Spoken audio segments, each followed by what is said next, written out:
thought that was great. You know, it's not like I'm going to spend it, but it's kind of a nice visual aid in class. That being said, how many of you read the Meditations of Marcus Aurelius? Well, good, okay. What'd you think? Yeah? I loved it. It's a great book. It completely kicks ass, yeah. I mean, on a scale of 1 to 10, he's about 14. No, he's just completely off the chart. We have no right to expect that anybody is going to be this dogged in his pursuit of virtue. I mean, this is a Platonic guardian come to life. What else? Yeah. The introduction to my copy actually makes a really interesting point, is that even though, as you say, I don't think we know anyone who's quite as excellent as he still is, he's below the Stoic ideal. Right. Yeah. Which is unforgiving, yeah, to say the least. Yeah. He doesn't quite hit the Stoic ideal well. I mean, if he doesn't hit it, the rest of us have no chance. You know. How so?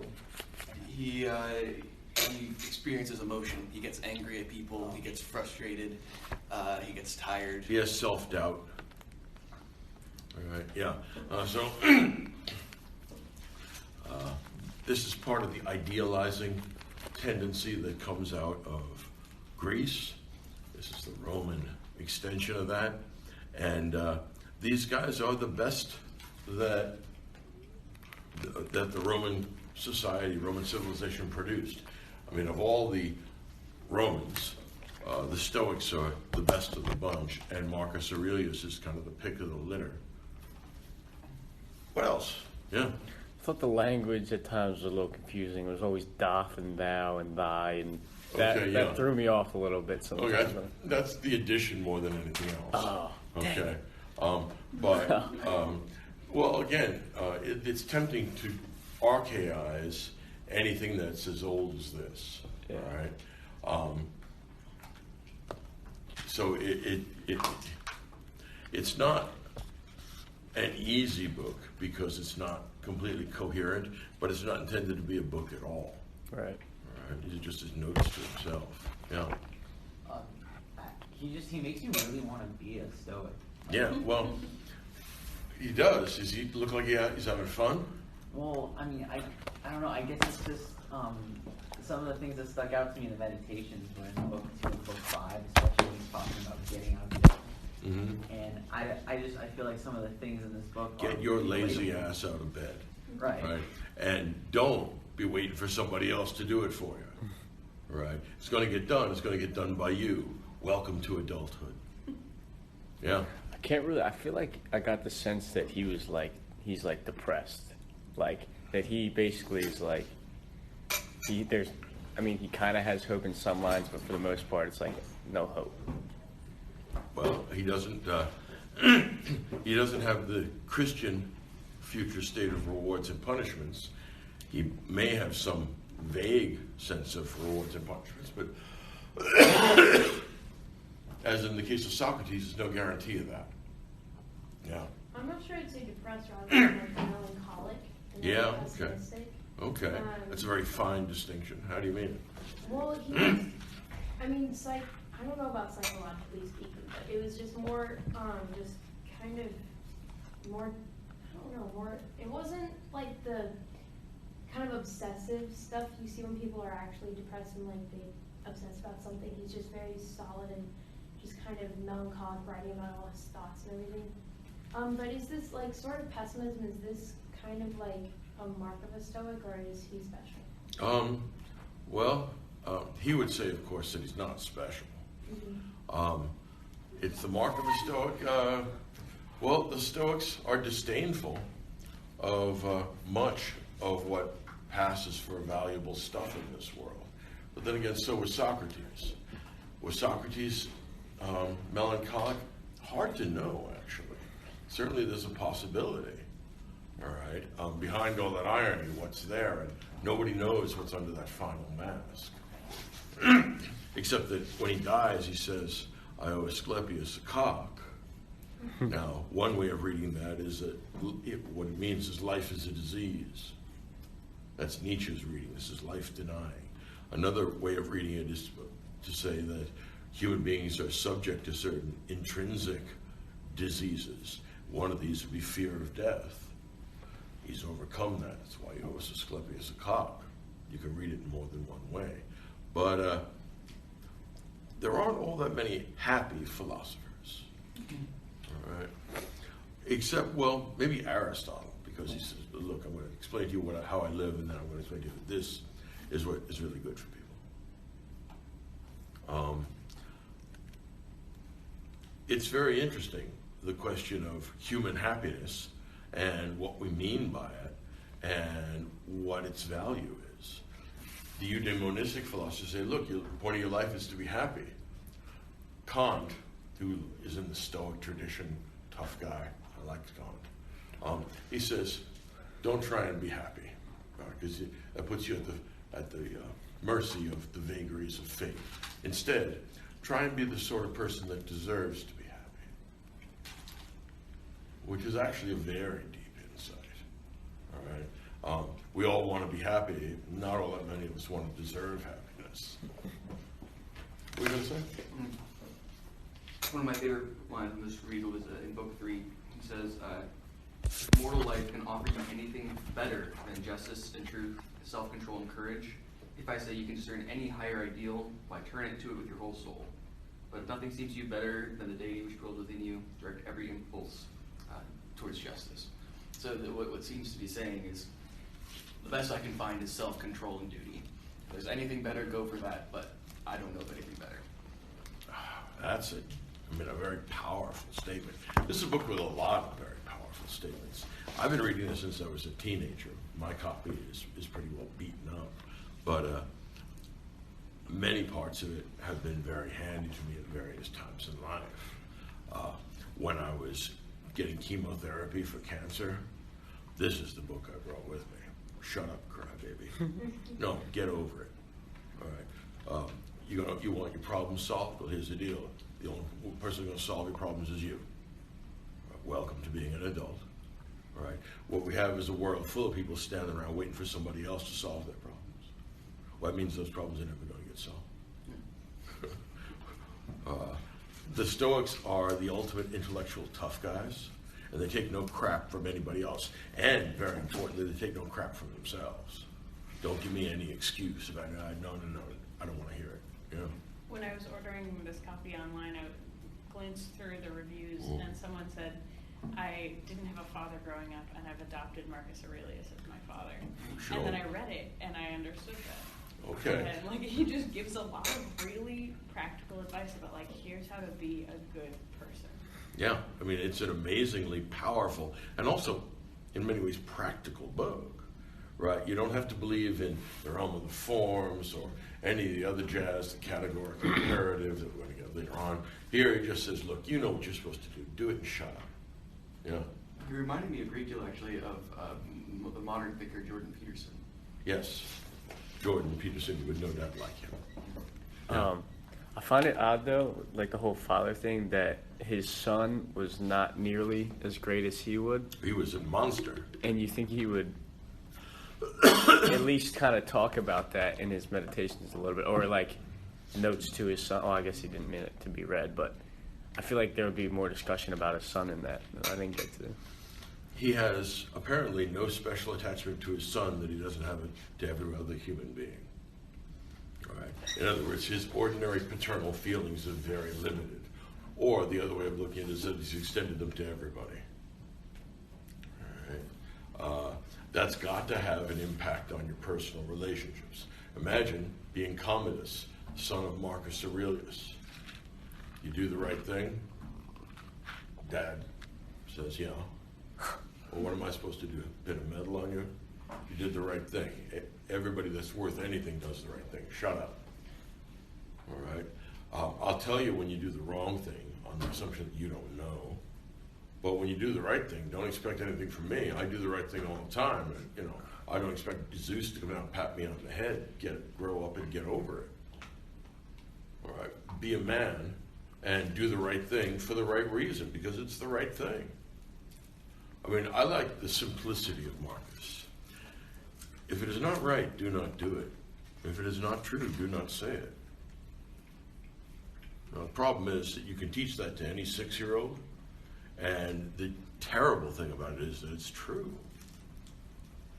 And yet, how many times do we overlook simple, obvious, first-grade truths, and instead persuade ourselves with an astonishing tangle of self-deception that, well, lying wasn't bad, and doing bad things wasn't bad. I had to, and my feelings, and my family, and society, and capitalism, and no. You're a human being. Shut up. Get rid of all that crap, because none of that's real. The only one in control of you is you, right? And you have to answer for your actions. So why didn't they have a close relationship with Commodus? Imagine having Marcus Aurelius as your real father rather than as an adopted father. All right. Nothing you can do is ever going to live up to the standards he sets for himself and meets. Damn. See, that is a pretty big flaw, though. Well, you can take it that way if what you think is that people should get all gushy and touchy-feely about other people's evil. Well, at least in some way, he should be supported because he's going to be the next emperor. Yeah, so. okay, that everybody makes mistakes. He should have chosen someone else, clearly. That's right. But I don't want to have to make excuses for my son. I want my son to act like in a way that doesn't require me to make excuses. I mean, who's got the better of that argument? You see, the problem is, whenever you try and tell Marcus Aurelius he's wrong, he's going to point out what a worm you are. And in fact, the problem is, I read this and I feel like a worm. Right? No, I mean, all the excuses, all the bullshit self-indulgence that people give, no. No. Don't even start that with him.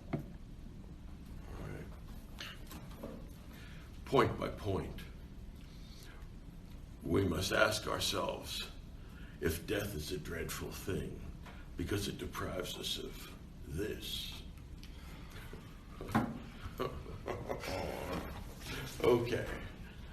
Remember, Marcus Aurelius is the loneliest man in the world. He's too powerful to have friends. Look, once you become a Roman emperor or an American president, you don't have any equals, and it means you don't have any genuine friends. Everybody that comes to you has an ulterior motive. They always have their hand out. And it's just built into the fact that you're an emperor or a president. All right? There's no one that says, oh, let's just hang together, Mr. President. No, no, no. When you get together with the president, they tell you exactly what they want. Everybody wants something. And none of them are honest. All right? They're just degrees of dishonesty. They're liars. They're selfish. They're thieves. They're crooks of various descriptions. And Marcus Aurelius meets them all the time, every day. He reigns for 19 years. Yeah. At one point he says, what is evil? And then he says, something that I know well. It is something you see around you every day. I mean, again, this is the center of everything. This is the Roman Empire, and he's the emperor, which is one of God's jokes on us. He's as close as the human species will ever come to a Platonic guardian. It's important to point out on that point that he didn't make the Platonic city. That Plato thought that if a Platonic guardian came along, we would have the Platonic city and it would last forever. Yeah, In well, theory. yeah, provided, of course, that you could get rid of everybody over 10. But Right. that was kind of independent.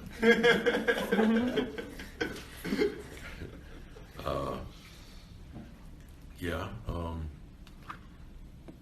Marcus is completely unique, right? I mean, in some ways, this goes well with what we read when we were looking at the Christians as the Romans saw them. Pliny and Trajan going, oh, what are we supposed to do with this stuff? Marcus Aurelius persecutes Christians. Why? It's his job. Do you get the impression he's really enjoying this job? No. He does it out of pure duty. All right. In other words, he's following the categorical imperative. We'll find out what that is next year. But yeah, Marcus is the ultimate of the best that Rome produced, and in some extent, the best that our species has produced. Paul, you want to talk about this? Good. Look, any hesitation is yes.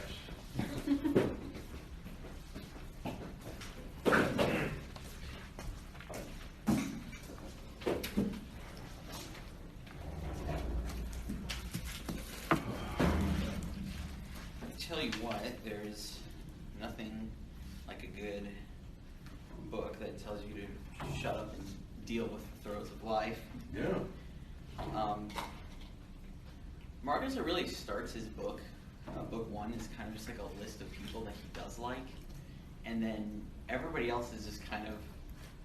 He doesn't really care for anybody else, and I don't know, I thought that was funny how he doesn't like anybody that's around him except for the people he lists in the beginning of the book, just so he can clear their names.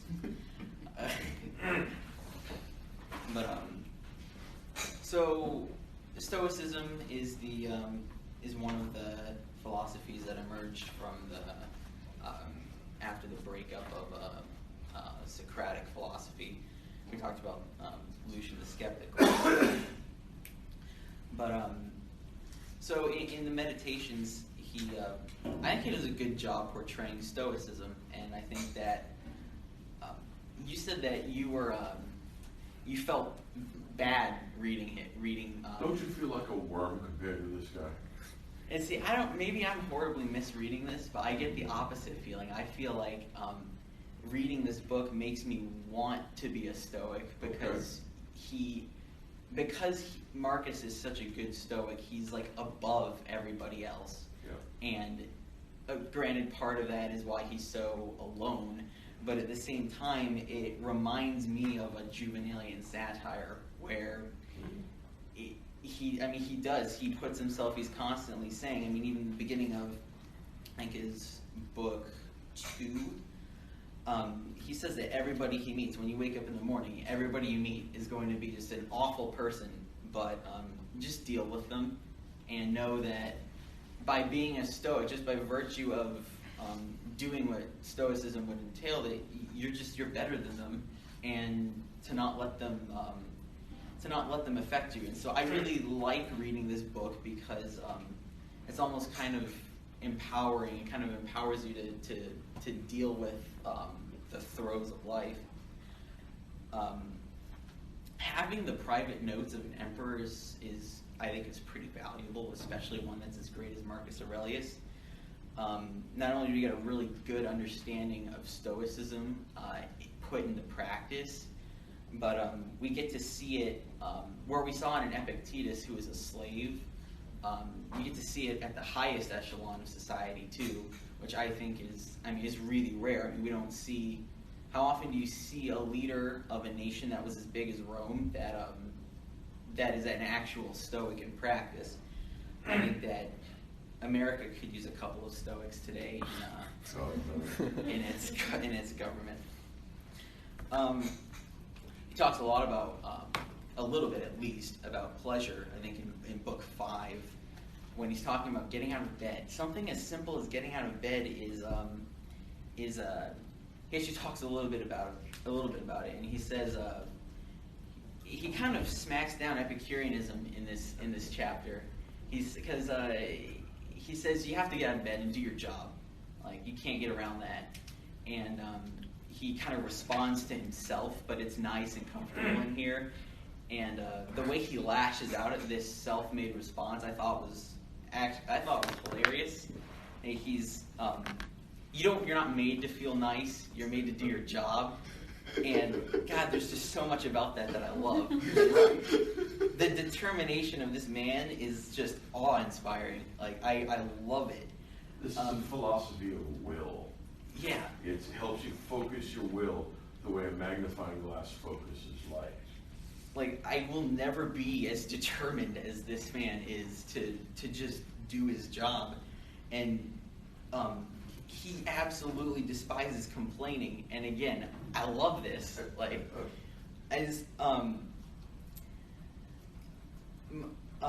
so, he says that if you're comparing your suffering and your what you have to what other people have, you're just wasting your time. You should only be concerned with things that you can control.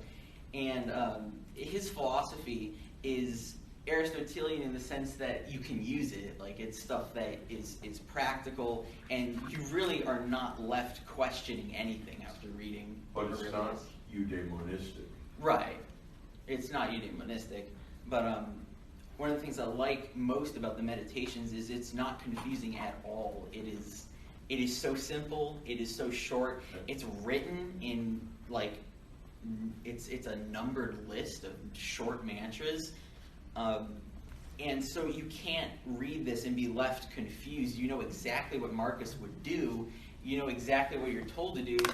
And it's whenever you're in a stressful situation, whenever you feel down, it's great to open up a book and get told to shut up and just deal with things. God bless him. It's probably the He's best. been helping human beings for many centuries by telling them to slap yourself upside the head and grow up.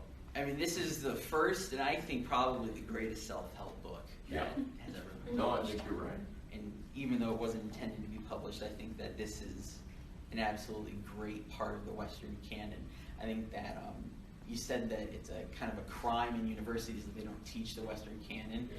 And I think if you had one book to just really quickly explain why this is such an important thing to be taught, I would not hesitate to recommend the Meditations. I'm glad you like it as much as I did. So, God bless. Thank you, Paul.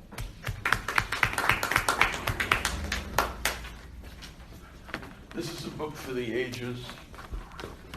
And this is a book for the self. In other words, I don't know of anyone who wouldn't benefit by reading this. There's just, and this is one of those very few books that it's almost impossible to get yourself in trouble with this. All right. Marcus is the ultimate intellectual tough guy, and he writes a book to himself, which is most unusual. It wasn't a book, actually. These were the Greek reflections or meditations that he kept for himself at the end of a long day, because he didn't spend his time in Rome, or most of his time in Rome. He spent it out in the Danube area fighting barbarians. And so he felt like it was his job, since he's the head of the Roman Empire, to go out there and live with the troops and lead the troops. Yeah. When he says, stop crying about your library, you're not going to get it back. Clearly, what he would much rather do, if it were up to him, he would just like to go and read and think. I mean, he's a deeply religious, deeply devout man. And, That's the point. He says, don't worry too much about praying for a long time. 3 hours is enough. yeah. And then he talks about the prayer of the Athenians. It's basically just like Simple. Zeus rain down on Athens. Yeah. He's like, that's as simple as a prayer should ever be. Yeah, Marcus Aurelius cuts through a lot of nonsense and a lot of self-deception. And these are just meant to remind him of what he knows. All knowledge is but recollection. Right? And at the end of a long day, in some godforsaken camp, in the trees, he writes this to himself because he has, who does he hang with? Who does he have a drink with? Nobody has no equals. And there's that wonderful passage where he says, look, you know what you're going to see today. What you're going to see today is what you saw yesterday. All right. Also what you're going to see tomorrow. All right. Everybody that comes before you is a liar of one kind or another. All right. They're either making stuff up or leaving stuff out. That's a fact. All right. All the emperor, all the governors from the various provinces, when they come in to give an account of what's going on there, at the end of their tenure, all of them have been stealing. You can be sure of it, 100%. All right? And if they're accused of stealing, the person that's accusing them, they're probably stealing even more. All right? Nothing is what it seems. These people are lacking in virtue, but also lacking in self-respect. Yeah? His prospects on death in this book, I think, are really insightful. How he's constantly reminding himself that everybody dies, regardless of class, race, or creed. Everybody. That's hugely important. It's the great equalizer. All right. People live like they're going to live forever because A, they don't want to think about the fact that life is finite, but B, that gives them license to do stuff they know is wrong. All right. And so he says, remember, don't act like you're going to live for 10,000 years. You're not. All right. What that means is that sooner or later you're going to give an accounting for your life, and you should always be ready to go. My favorite line is probably the one that says, "Nothing can happen to you that isn't natural." Yeah, that's actually a very beautiful line. All right. And he's uncertain about the existence of the gods. He's something of an agnostic. He says, look, some people say that it's just atoms in the void. Others say that there's a benevolent deity behind it. I don't know. I don't have time to figure this out.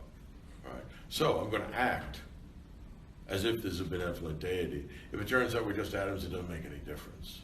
You know?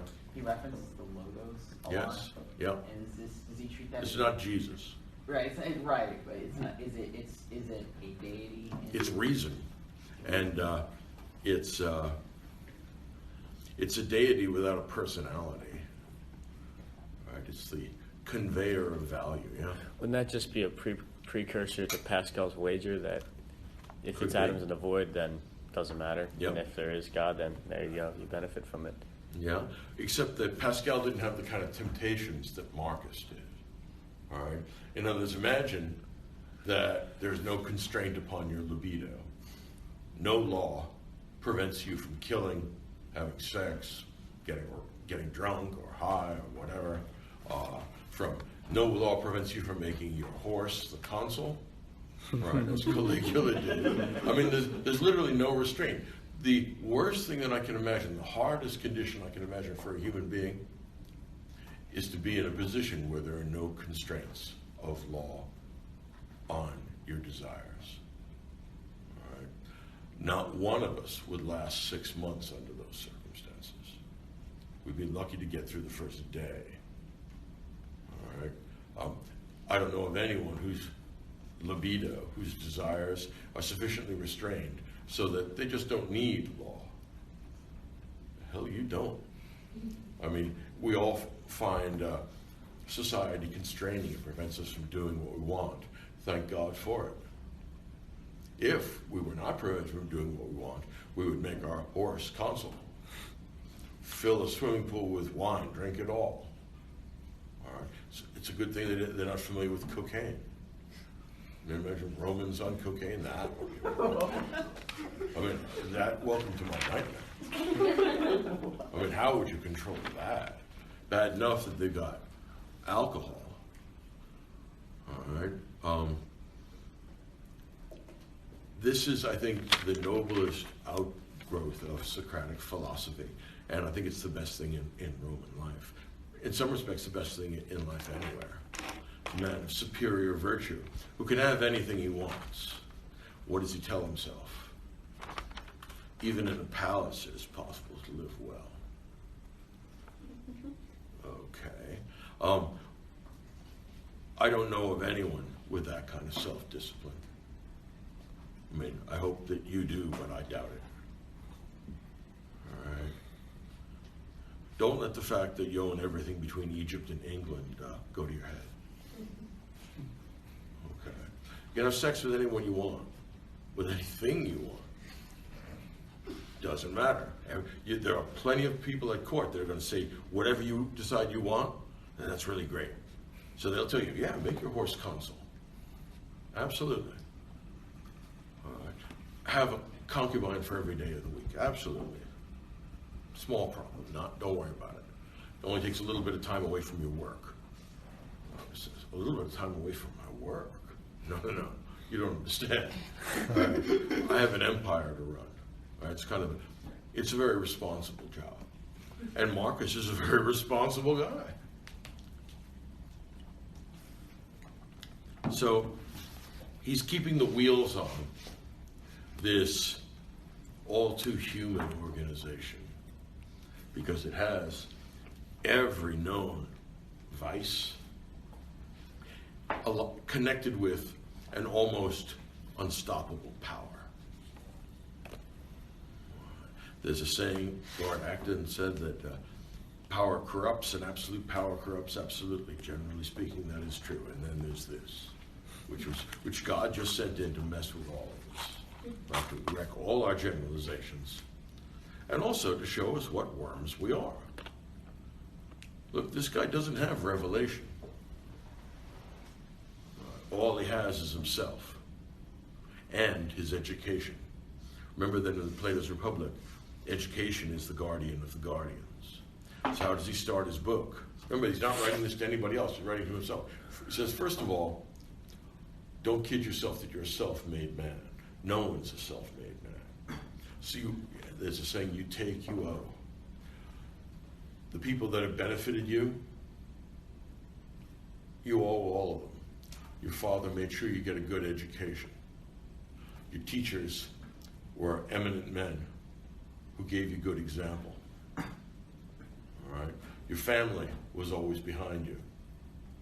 All right? You think you constructed the world on your own? Hogwash. You didn't even construct yourself on your own. Marcus is obviously, this is genuine gratitude because he's not showing off for anybody. One of the things that's most astonishing about this book is how it's something like the Ring of Gyges in the sense that you get to look inside a guy's soul. All right, and what do we find there but golden images of the gods? Right, just like Marsyas and the satyr gets flayed in the symposium. Right. Marcus, as far as I can tell, the only other person that I think is in the same league as Marcus in terms of being a king or an emperor who did his best to pursue what was good was Ashoka in India. He's actually a pretty amazing guy. He's a warrior and he unifies much of India, but then has a conversion to Buddhism and thereafter stops killing stuff and sends out missionaries all over the world carrying Buddhism with them. Eventually they get it to China. And that's how Chinese Buddhism starts. So there are very few people given the opportunity to have absolute power that fail to make a disgrace of themselves. Right? So, this is a standing reproach to all of our self-pity. You having problems, Cupcake? Of course you are. All right. There are two kinds of problems in the world for the Stoics. Consider this. It's not complicated, and you already know this, but it's worth saying. There's the kind of problem you can fix, and there's the kind of problem you can't. Any questions about that?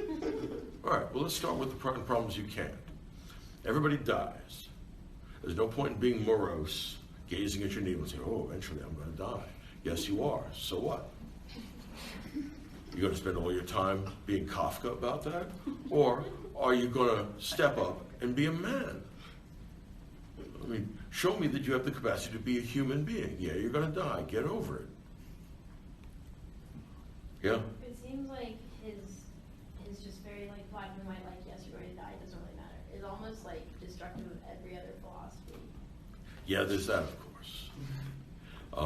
If you're a Stoic, all you can do is shrug your shoulders at, say, Epicureans or utilitarians. So, yeah, of course. Actually, that's what I'd expect from you. Of course. You want to absorb little pleasures for your whole life. Yeah, that's worthy of a sponge. I mean, you are living the life of a primitive animal. Right? Mollusks have fun like that. Yeah. Furthermore, it's injurious to the whole. There we go. Right. You're not doing your duty. You got a job to do. What is it they say? What does Belichick say to the New England Patriots? Do your job.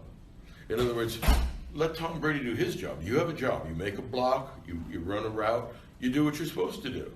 Right? If everybody does their job, things are going to work out great. Unfortunately, that almost never happens. Yeah. Like this whole time I was wondering though, I mean, he's such a great man. He has all these great things, but the whole time I'm thinking like, is he enjoying his life? Like, No. is he happy? So, Well, hold it. You dealt from the bottom of the deck there. First you asked, is he enjoying his life? And Okay. Is he happy? is he happy? I'll go with that instead. Mm-hmm. But if he doesn't seem to believe that he doesn't seem to believe that there's gods for sure or that it's man in the void, Right. wouldn't he kind of seek happy? Like, I don't know if he's happy. He's a good man and he thinks more will make you good, but I don't really see him as happy. Okay. Or it'll make you happy. but I What don't would see- make him happy? What does he need to do? How does he need to improve? I mean, it seems like he doesn't really find any like joys that bring him like anything, because he's always just like, oh, you did that good thing, good job. Like, it doesn't matter. It doesn't really seem that he's enjoying anything. And I think pleasure and enjoying something is totally different. Pleasure can be bad. I think enjoying something's not always bad. Well, one way of looking at it is that he doesn't have to suffer through his own self-loathing.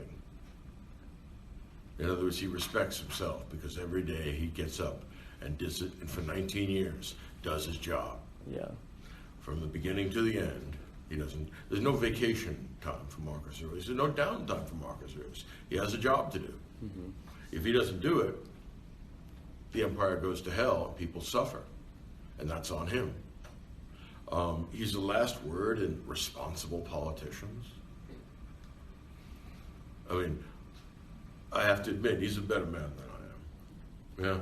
Nonetheless, on your point, I think if Plato read Marcus Aurelius, he'd say a very good Democrat, but there is something higher. Okay. Yeah. The difficulty is, of course, that, well, he would say something is higher when he believed in the theory of forms. What's going to be left when we don't have the theory of forms? Marcus Aurelius has more practical wisdom than pretty much anyone that I'm familiar with. Yeah, I mean, right? Just like interested. So if the virtuous life is what he's saying, it's supposed to make you a good man, it's supposed to make you a happy man, per se, don't you think that he would be that? Not every ethics is organized around eudaimonia. Aristotle's is, yeah, but Aurelius is not an Aristotelian. What he's saying is, look, having people clap for you is vain and stupid. All right? Having people say, my, Marcus, you're a really great guy, that's vain and stupid. He could be blasted Caligula and people would be telling him that. He says, that's not worth pursuing. What's worth pursuing? It's worth pursuing virtue, and it's worth pursuing it for its own sake, not for what it gets you. Okay. I mean, in other So words, just that's a what the Republic is about. And when he says, let's pull away all reputation, let's pull away all the things you get from being virtuous, and let's see if justice itself is worthwhile. And Marcus has concluded that it is. And then he acts that way. It's easy to conclude that it is. Acting that way for the rest of your life, damn, that's hard. So, I mean, I'm not trying to close you down, but I'm trying to say, remember that not everyone is trying to be happy. Mm-hmm. And it is difficult to know exactly what we mean by happiness. For example, is a happy person someone that engages in lots of pleasure, or engages in lots of good conduct, or engages in good conduct to the point where they're self-sacrificing, where they give up their own pleasures for the benefit of other people? Parents often do that. They sacrifice for their children. All right. Is that unhappy, do you think? I think maybe in his sense it would be an extreme. Yeah. Because I don't see him getting too much happiness out of this, but again, that's not his goal, so therefore, I mean, it doesn't really matter. It's not cool. I mean, the Stoics do have a view that the virtuous life is the happy life. Yeah. But what they mean by happy is not what Aristotle means by happy. Yeah, that's a very good way of putting it. Yeah. Happiness is knowing your job and knowing that you've done it right. Yeah. So that way you lie on your deathbed and you say, look, I did the best I could with what I had. All right. And as Thomas More says in Utopia, dying with a clear conscience is actually a very valuable thing. So I feel like his goal is just contentness. You could put it that way, yeah. Yeah. Think about all the other Roman emperors. How many of them failed to disgrace themselves? And then we get this guy, who's just there as the black swan to mess with our brains, who's nobody like him.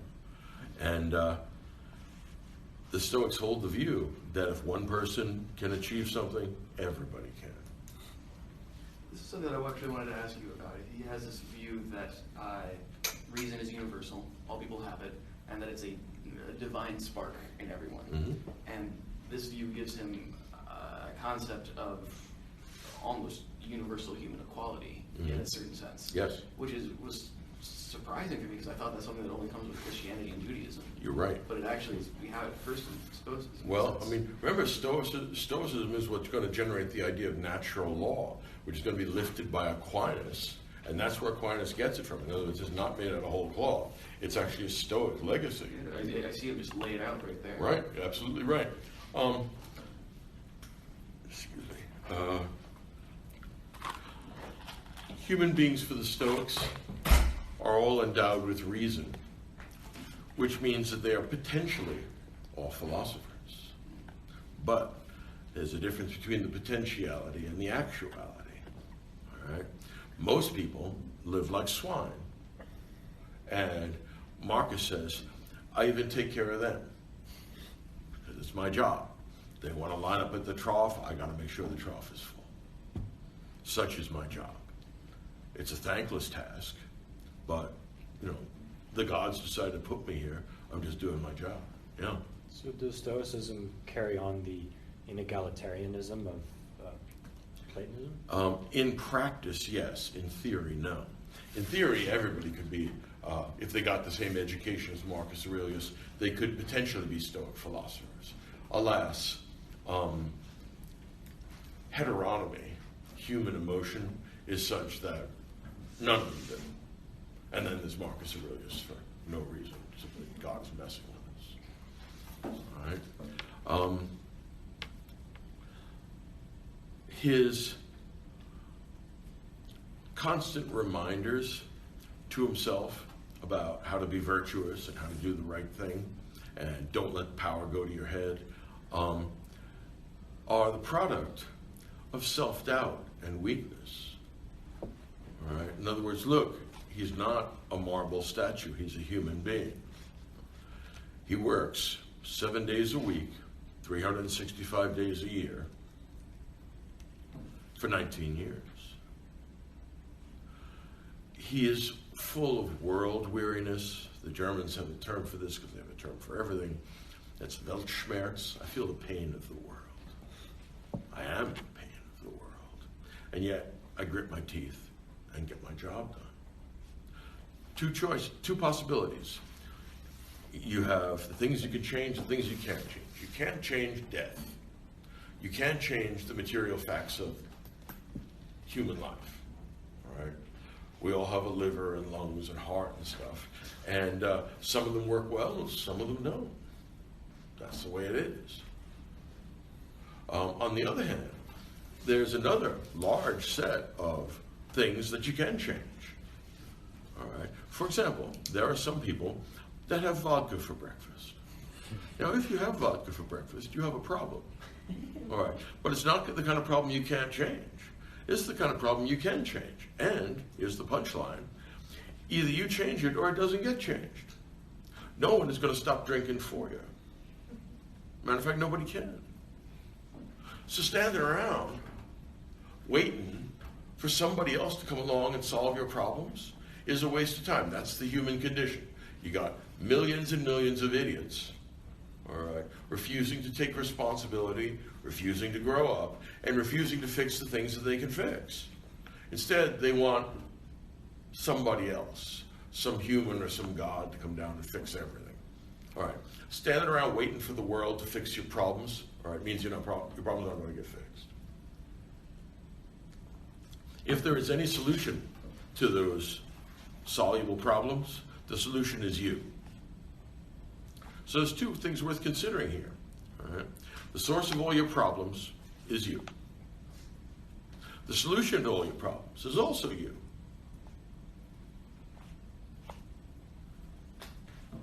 Pick your vice and then ask yourself, who's going to fix this if not the person that has the vice?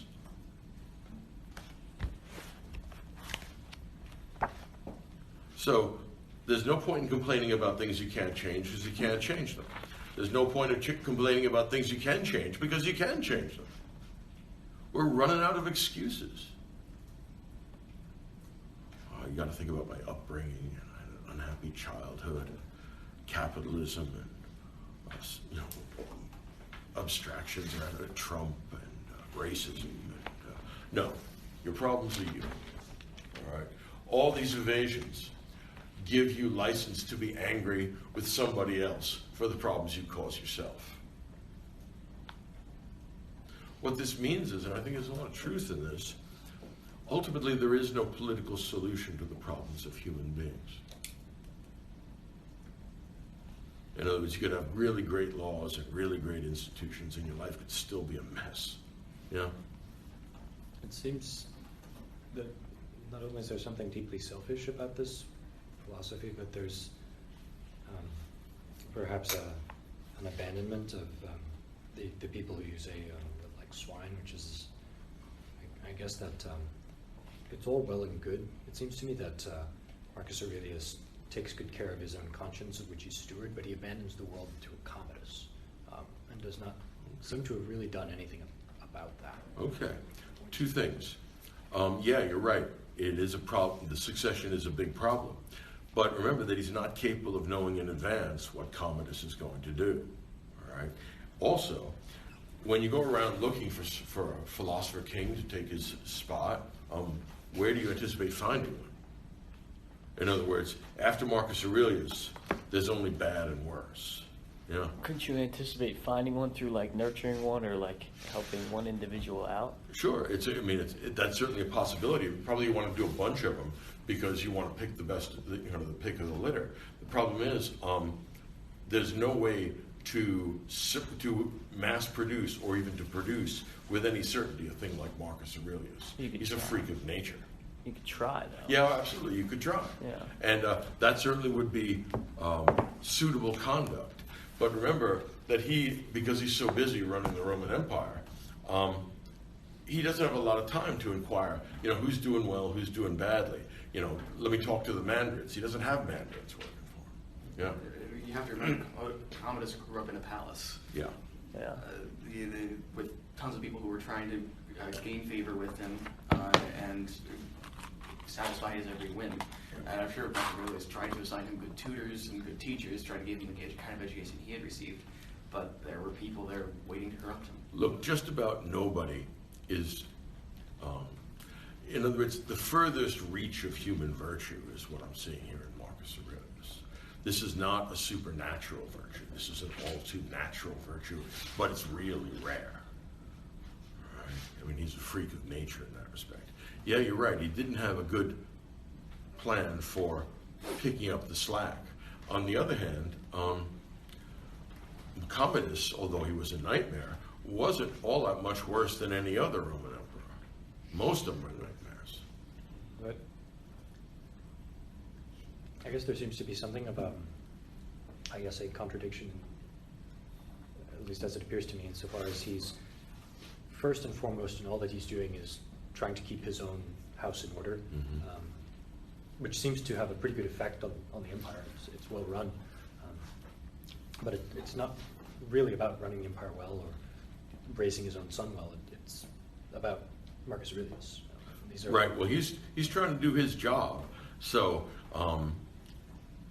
his job is not the gratification of his own desires. It's pursuing a larger social good.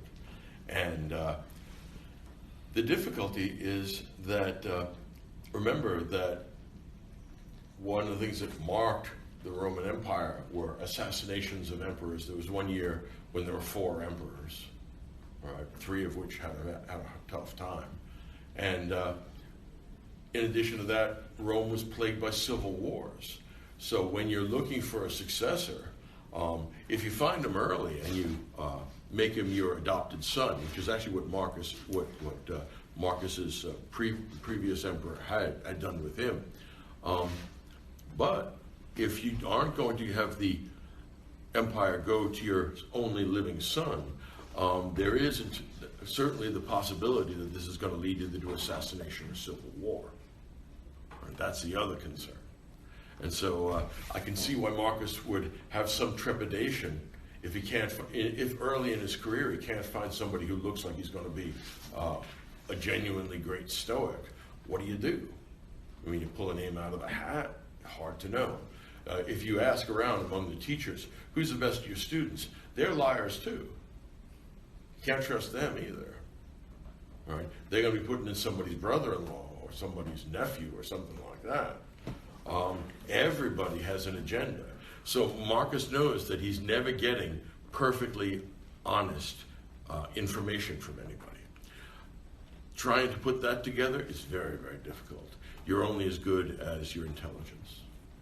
So you're right, he didn't give us a good successor. On the other hand, we're lucky that he was the last of the good Antonine emperors. We're lucky to get a string of 5 good ones. Right? Remember that's extremely unusual. All right? But you're right, you're quite right. He didn't give us a good successor. Whoever he gave us wasn't going to be able to step up and do what Marcus did, I don't think. But yeah, he gave us a particularly bad one with Commodus, fair enough.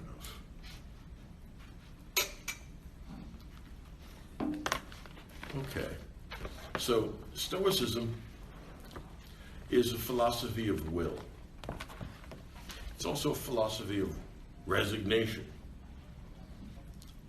You take what nature or the gods dish out to you. One of the great Roman Stoics, Epictetus, was a slave. Marcus is another great one. He's an emperor. It doesn't matter whether you get born a slave or an emperor. You got a place in life, you got a position in society, you have a job to do it. Be a good slave, be a good weaver, be a good magistrate, be a good emperor. You got a job to do, get it done. Now, don't do it for the wrong reason. This is part of the discipline. You don't do it to become famous, or to get a promotion, or to get a raise, or to get a party thrown in your honor. You do it because it's your job. All right? So don't get cute and report back to Marcus Aurelius that you've done your job.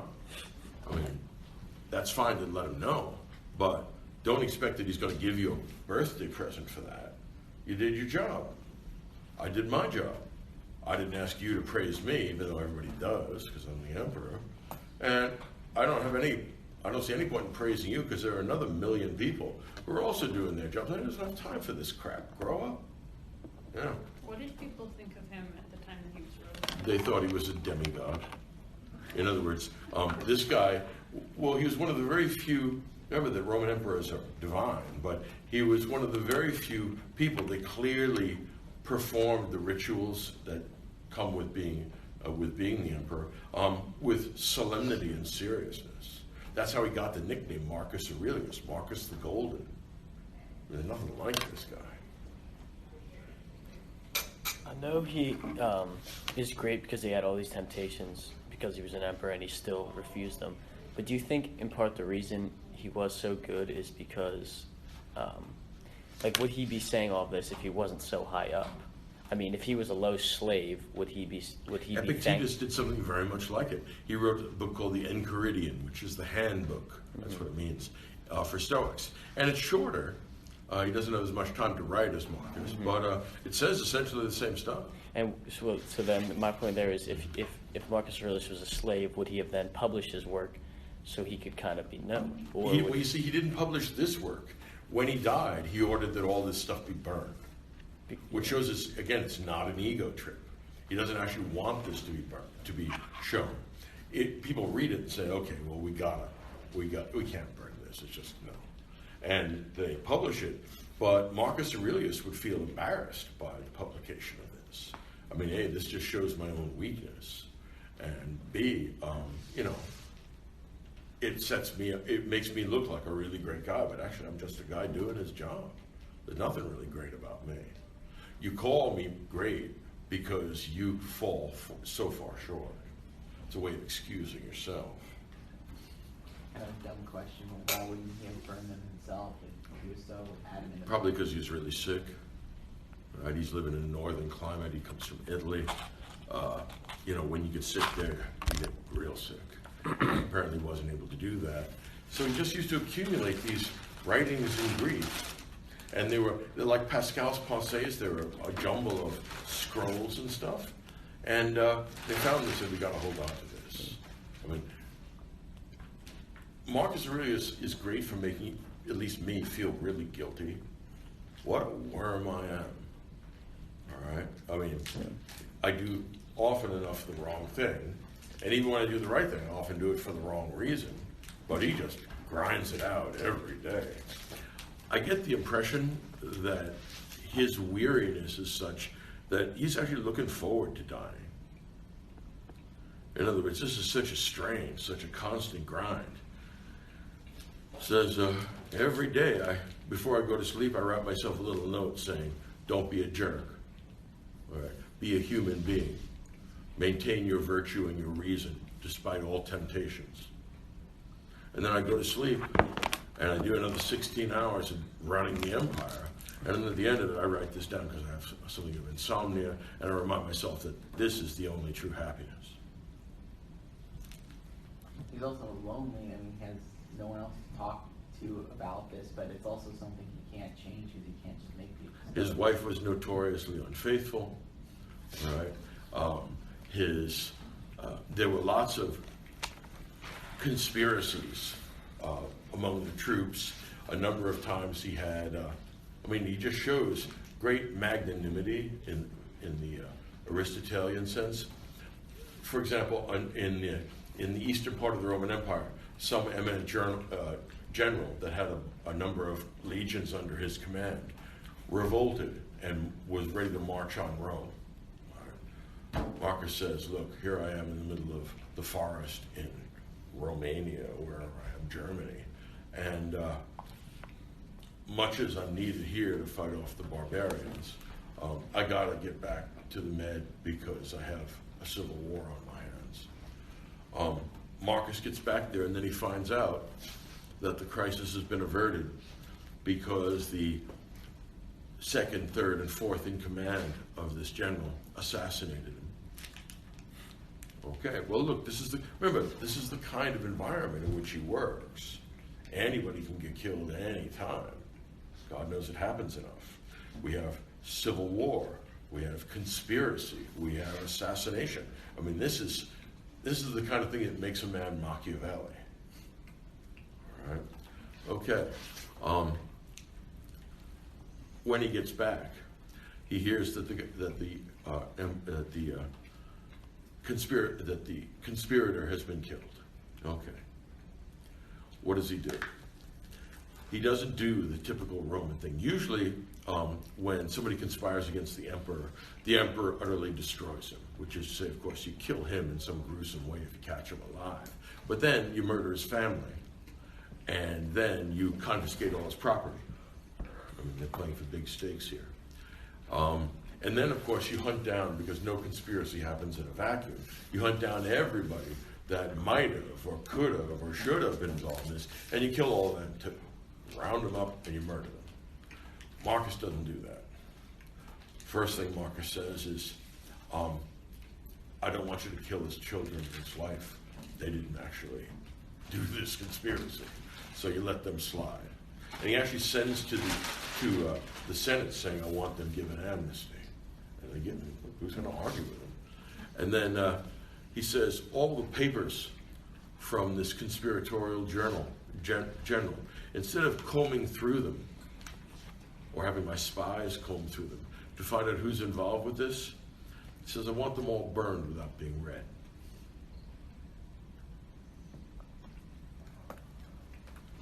In other words, here's a man who is willing to show the extreme virtue of mercy insofar as possible. Again, the idea that Romans were bloodthirsty psychopaths, no. I mean, some of them were, but some of them were this, yeah. Kind of interesting is that Epictetus, I've read a little bit of his Enchiridion, and he would have strongly disagreed with the mercy that Marcus Aurelius shows. That's right. There's something more than stoic about Marcus. Yes, you're right about that. Mercy would seem to be giving in to your more compassionate impulses, and that may not be rational. On the other hand, maybe it is. Maybe, I mean, again, what they're having an argument about is the consequences of mercy. All right? If you can reasonably expect that they're not going to cause any further problem, why are you going to kill those children? And Epictetus has some explaining to do. He says, look, the law is the law. Marcus says, look, I'm the law. I decide what gets done. And I've decided that I'm not going to kill people pointlessly, and that taking revenge is beneath me. Damn. I mean, he's just good and better. Yeah. The greatest revenge you can have on a person is to not imitate them. That's right. That's right. This general who's engaged in a civil war conspiracy, this idiot wanted my job.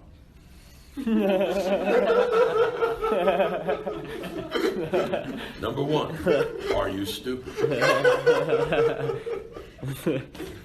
You want my job? Of course you do. It's because you have no idea what it involves. And it's a sure thing that this is a ticket to you becoming Caligula. This is a one-way ticket. You want my job? Of course you do. I don't want my job. I'd actually be happy to have you conspire and take over, except that that would mean that I wasn't doing my job.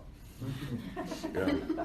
It seems like Marcus Aurelius and his Stoicism is sort of the furthest thing we can possibly get from like Machiavelli, in that Marcus Aurelius tries to be like it seems as little concerned with consequences as he can reasonably be, whereas Machiavelli is solely concerned with consequences. That's right. That's right. And Machiavelli wants power, whereas Marcus Aurelius doesn't. He would just Marcus says, look, real power, the only power really worth having, is power over yourself. One of the great ideas that comes from Plato, and this is, I think, worth considering at some length, no man is fit to govern other people till he learns to govern himself. Consider our president.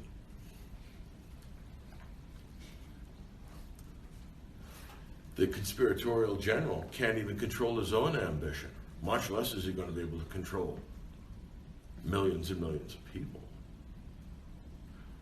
Marcus defeats the conspiratorial general out of duty, not out of inclination. He's not afraid of getting killed or assassinated. That's the least of his problems. That's among those things he can't control. Just do what you can, yeah. Not to mention, would he have really minded it because he wouldn't have to do his job anymore? Well, he would have gone out then, bleeding in the Senate like Caesar did, saying, damn, I should have thought of that. I mean, I should have been on top of that. It's my job not to get assassinated. Well, which it is. I remember that a man like this knows full well that whoever comes next is going to be worse. And that could be that could even be like a really good emperor, but he still just can't match Marcus. Well, again, I don't know of any human being like this. All right. The next book we're reading is Augustine's Confessions. And Augustine is right. People are just awful. But this doesn't fit into that model of human depravity. This guy doesn't seem to have any of that Pauline bondage of the will. Quite the opposite. This guy hasn't had a conversion experience. He's something of an agnostic. And he says, look, regardless, I'm digging in my heels, standing right here and doing my job until I get relieved from my post. It's a great philosophy for military people. That if you're going to West Point or Annapolis, if I were teaching at West Point or Annapolis, I would load it with Stoicism. Why? Because, look, what we have here is young people that are going to have to learn to endure hardship and danger and wounds and even death, and that they're going to have to do their duty whether they find it convenient or not. Yeah. The guardians of the city. The guardians and the auxiliaries, they have to be willing to stand and fight. All right? And they can't be worried about their own life and death. They have to be worried about doing the right thing. fear is the right kind, or rather, courage is the right kind of fear. It's knowing what's really fearful, which is evil, and what isn't, which is death or pain. Right? So Marcus has a well-organized soul. Yeah. Could you say like that, like the hermits or like someone like Saint Anthony, kind of have the same ideals as him, so they could be like a comparison or someone on the same line as him? The emphasis on austerity, yes. In other words, if Marcus had been born, say, with a freeman with the same education, who wasn't, destined to be an emperor, he's the kind of guy that would go back to the library, or his own library, and sit and read it. And he'd live a very austere life. Not quite bread and water, but close. He doesn't want anything fancy. Doesn't want fancy clothes. Doesn't want a fancy palace. He liked really good books. And he said, if I had my choice, I'd be reading, but I can't do that. I have stuff to do. The only thing comparable to this is the diaries of the saints. And the thing that's shocking, though, is that they had divine grace to help them out and the hope of eternal happiness. Some of them might have been maybe more virtuous than Marcus, but nonetheless, he did almost what they did without any of the help. Out of sheer will. Yeah. I mean, that's the ultimate intellectual tough guy. I mean, he doesn't want to hear any... Look, it's easy to be impatient with other people's excuses. What he's learned is to be intolerant of his own. No. Whatever crappy pseudo-justification you're going to give me for doing the wrong thing, save it. Just fast forward through that. You're a wretch. All right? You can decide to stop being wretched, but right now you're a wretch. All right? Let me know if you ever decide to change. All right? Here's a score. Your problems are not going to get solved except by you. Stop waiting around for somebody else to solve your problems. That's not the way the world works. All right? He's an adult in a world full of children. I mean, he's the adult in the room. And that has its own kind of inner light. In other words, people make way for this guy because he's decided to be a human being and not less.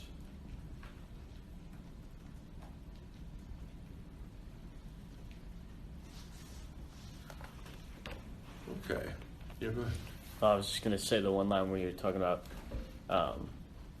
kind of like simplicity. He says, "The falernum, this exactly highly commended wine is but a rare juice of an ordinary grape. This purple robe, but sheep's hairs dye with a blood of a shellfish." So essentially, all these great things, wine you get out of it, he just dumbs it down to a grape. Yeah. Well, again, these are good things in a very attenuated sense, in the sense that they're not poisonous. Mm-hmm. But Marcus doesn't care about the quality of the wine. He gets the best wine in the empire, of course, but he only has half a glass in the course of the day. Yeah. One line he has is, whenever something is presented to you, figure out what it is and what its value is. Yeah. A man is worth only so much as the things with which he concerns himself. Yeah, that actually is true. All right. Waste your time, all right, playing video games, and you have a virtual life.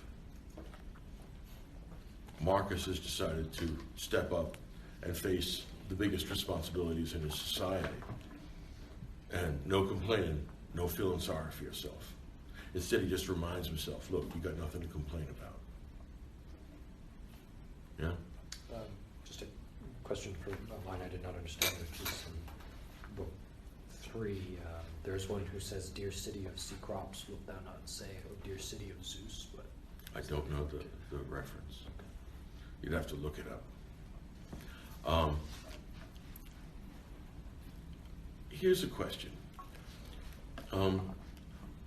What is Aurelius doing for the rest of humanity? How does he help other people out? Because that's your job, of course. All right? As he says, look, you get tired of the way people are, understandable.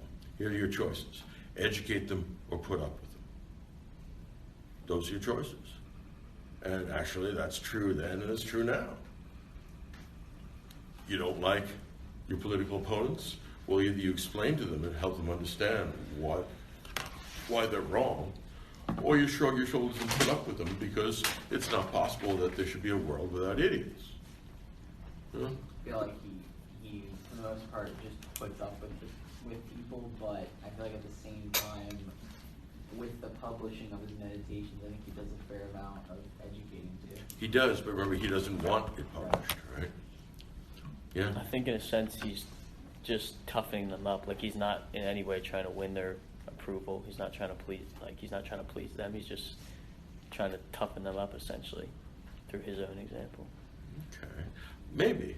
I mean, remember that most people aren't going to have direct or even indirect knowledge of Marcus Aurelius. They know he's the emperor, but remember that Roman emperors, when they went from one to another, they used to keep the statues in every city of the current Roman emperor, and they would just remove the head and stick another head on it. No, that's actually how Roman statuary works. I mean, they're practical people. Why replace all statues? Stick another head. Same body. Right? Yeah. I mean, well, because they're always in really elegant armor, and they always are, have a sword and are ready to kill you if they have to. But I mean, just one head after another doesn't make any difference.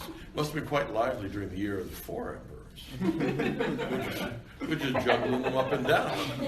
Right? I mean, every couple of months you put another head on the shoulders, and you ask yourself, why would anyone fight to get this job? I mean, after two emperors have been killed in a given year, and you're the third guy, so you know what? I really want to be emperor. What, are you stupid? Okay. What Marcus does, if I understand him correctly, is protect his people from bad events. If he tries to protect them from invasion by barbarians, that's understandable. He tries to protect them from civil war, understandable. He tries to protect them from rapacious officials, understandable. He tries to protect them from natural disasters, earthquakes and floods and hurricanes and stuff. Yeah. Okay, well, here's the question. Since Marcus doesn't think that any of these things are bad, in other words, he's a Stoic, and what do you expect that there's going to be civil wars and earthquakes, right? Yeah. The Stoic would just shrug his shoulders and say, well, such is the universe. Oh, I have nothing to eat. I'm going to go hungry. Oh, I'm starving. Well, I'm going to die. Nothing to get excited about. But what Marcus is doing, if I understand it correctly, is protecting everybody else from things that they think are bad, mistakenly.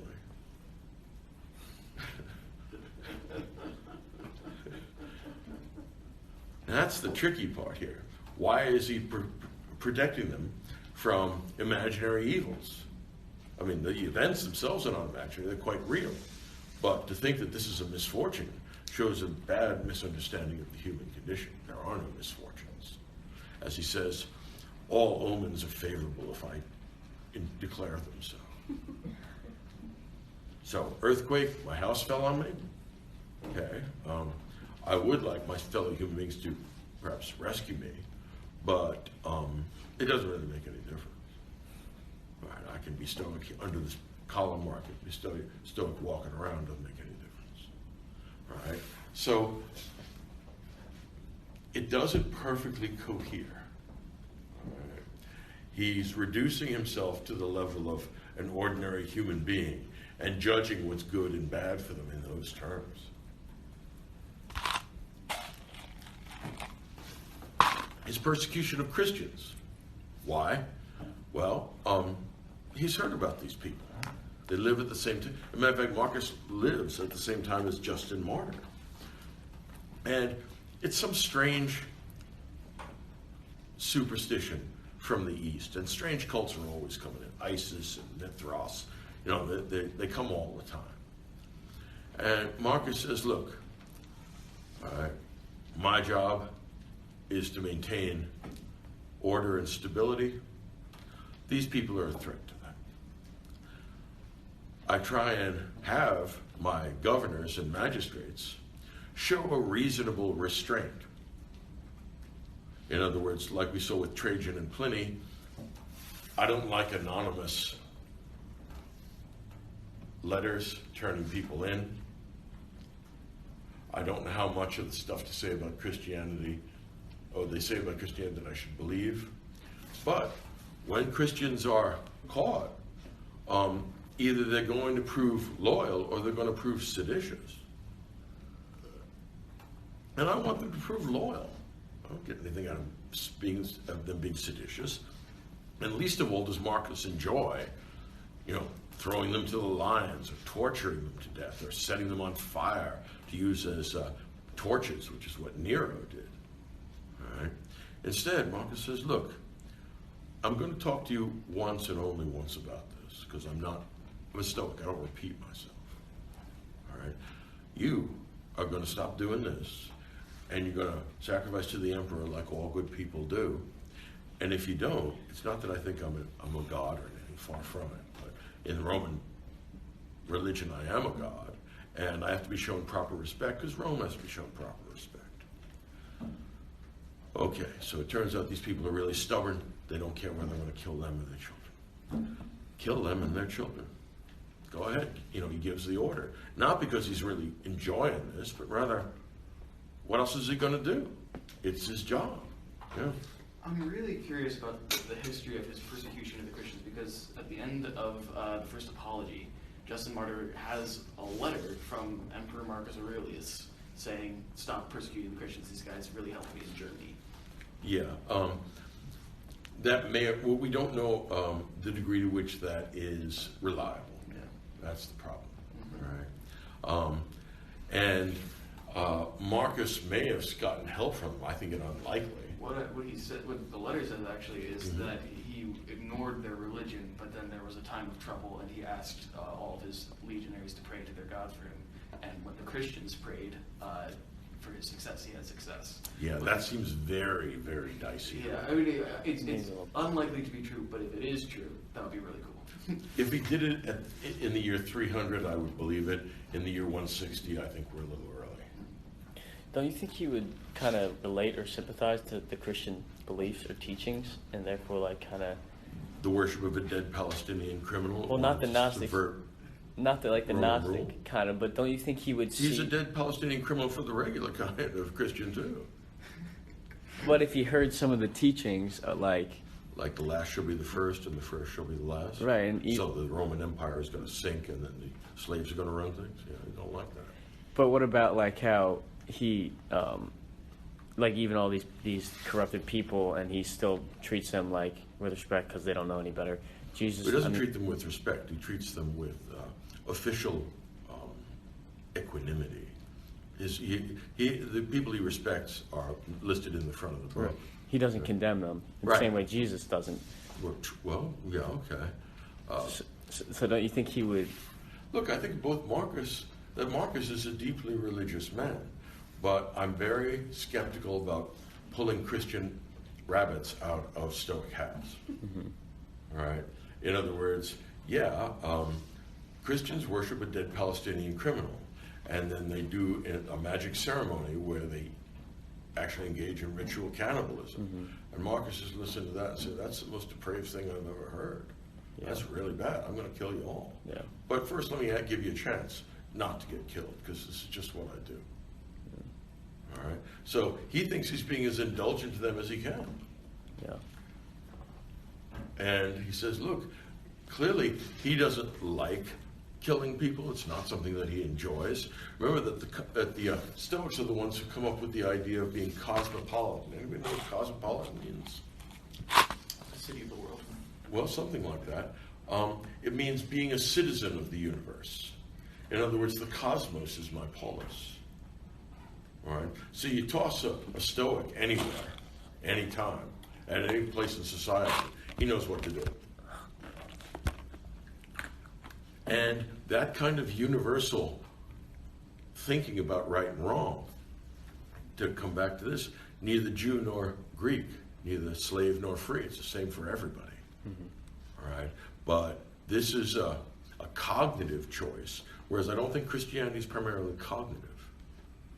Right? What knocks Paul off the horse on the road to Damascus is not some logical insight, it's the hand of God. Yeah. All right?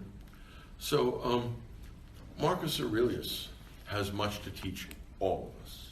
And yes, if there's any book that the world needs, this is a good example of it. All right? I don't know of anyone that's ever been corrupted by reading this.